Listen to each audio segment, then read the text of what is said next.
Leadership is the how question. And there were 7 dimensions of leadership mentioned in the book, and let's just visit them quickly and use that as part of structuring our takeaways from the program. The first one of the 7 was know your people and your business. And this came up in a number of ways. We didn't talk so much about this because we all know our business very well, but we talked a lot about knowing our people and how to connect with them and how to motivate them and how to get them on our team and how to get them to be part of our success through inclusion. The second point was realism. A good leader is realistic with what he sees. He looks outside, he makes an objective assessment, whether it be good, bad, or indifferent. The only critical success factor is realism. He sees what's there and builds a plan based on that. And that's what we heard from Carlos yesterday. It's not perhaps what we wanted to hear, but if that's the way it is, best we plan for reality. The third point was having clearly defined goals. And goals beg something beyond that, which is having a clear strategy, because goals without a strategy are hard to align and connect, but having clear goals that we can trickle down to our team members so they know what is expected from them, gives them clarity of purpose, clarity of vision, and that gives them the comfort factor that they know what's expected of them, and that gives them a sense of security, and that gives them a sense of being enabled to perform.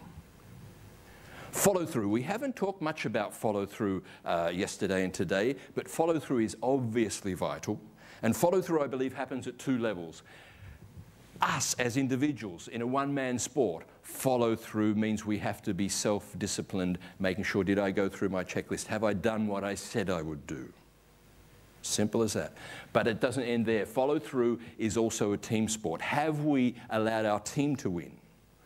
Our piece is not to be the winner here as an individual, it's our team to win, and therefore the steps to follow through will be different to allow our team to win. This came up twice in the presentations this afternoon. Reward the doers, the winners, recognition, whatever we wanted to call it. This is something that's easily overlooked, and it came out very strongly in execution, and it doesn't matter which way we do it, but it's reward them not necessarily in financial terms. People want to be recognized. They want that meaning. As we said yesterday, they don't get up early in the morning to come to the office to do KPIs and EBITDA +2 or -4. They come to get meaning in their life. And so we can reward them, gives them more meaning. 6, expand the capabilities of your people. We touched on this briefly when we got to coaching yesterday.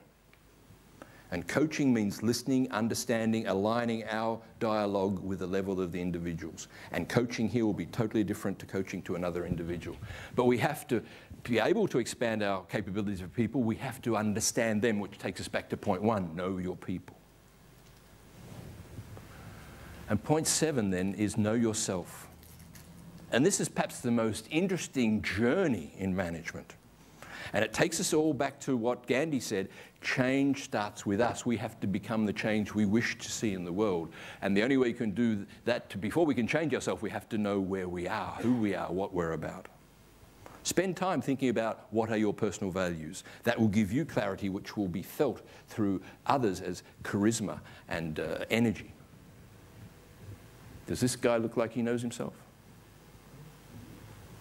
I feel a certain amount of composure there. So, I would like you to think about how can I find personal transformation? The notion of factory settings is an interesting idea. We all are as we are. We're a function of where we were born, the way we grow up, our parents, our background, and under pressure, we typically revert to that. We revert to factory settings. Think about how many of us have a VCR at home, and when the power goes off, it flashes 000 or midnight. It goes to factory settings. We all have factory settings, but we don't have to accept them. The key to our factory settings lies in here. And as I think you're starting to get the understanding, I'm a great believer that we can control our destiny by controlling the way we think, by deciding what our factory settings should be and not what they were inherited based on circumstance. So ask yourself, what are your belief systems, and question your assumptions that I'm calling factory settings, and decide how and which way you want to change them.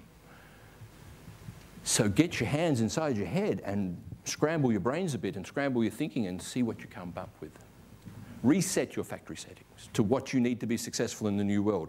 Just like the Concorde pilot cannot fly an Airbus 380. He's got to be upskilled for the new world. This is the hard way to put your hand in your head and re-scramble your brains. This is the better way. Activation. Get excited by talking to people who spark colours of intensity in your right hemisphere. Listen to people who inspire you, like Kathy today. Get podcasts of people who are thought leaders in their space. All this is available free on the internet. All we have to do is get it and load up the right hemisphere. I subscribe to a book service that sends me 3 book summaries of the best business books every month in 8-page format and in MP3 format. I can scan what's coming out, the best thinking that's coming out in a relatively manageable amount of time. Then, when I'm really interested and I find something passionate, you can go a step deeper and read the whole book. Enable yourself to see the broader horizon of the new thinking that's coming and use that to feed your brain. The French invented the word restoration, to restore your body through eating 3 times a day. Let's think about what do we have to eat, as in new information and data and excitement, to feed our brains. Here's a visual way of feeding our brains. This is the book that I summarized using a mind mapping technique, a visual technique to summarize the book. Leadership, the 7 behaviors, change, cultural success, processes, people, and the linkages between them. This is a very simple way to speak to the right brain, to get away from linear lists of text into visual information, because that will bring it alive for us. Find these tools, use them to excite yourself to move forward. Because it all starts with you. Every day you look in the mirror, challenge yourself. What am I going to do new and different today to make myself a better leader for my people and a better employee for my company? So, capture your big ideas. Take your takeaways home. Use them, internalize them, make them part of your behavior. Integrate and assimilate. Now, I had a great discussion with Steve earlier, who told me, you know, David, at the end of yesterday, I was a bit unsure. There was a lot of sort of conceptual ideas and a lot of stuff, but today, something happened. It all fell into place. I understood this, I saw that, and there was a breakthrough. I saw the big picture. Is that what you told me, Steve? Exactly. You'll have to stop smoking that stuff. Look for that. This is the insights that I'm encouraging you all to provoke. Create your own insights by challenging. Well, how does this work? Why does that work? If I link these ideas, and look for the way to integrate, as Steve did between yesterday and today. And build your own leadership toolkit. What are those ideas? I have this type of problem. What is the tool I need? And then you'll pull it out and you'll use it, fix the problem, and move forward.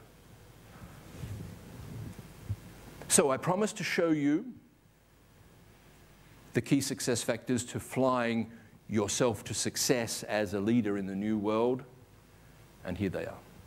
Clarity of purpose, which we heard about, clarity of vision, execution, the summary of the key points from the book, personal transformation, that's how we make it part of our culture and our ability to continue to change. This is not a one-step process done, forget it. This is a permanent, ongoing change. The courage to make decisions and act, but to act creatively. The role models, we talked about Jack Welch, we talked about Dyson, James Dyson. Focus and determination, which came up a number of times, and especially the determination that Kathy told us about today.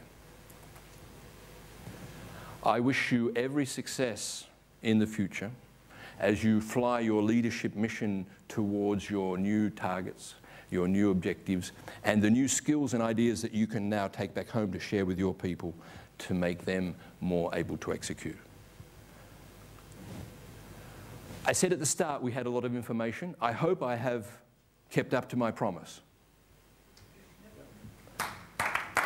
Thank you.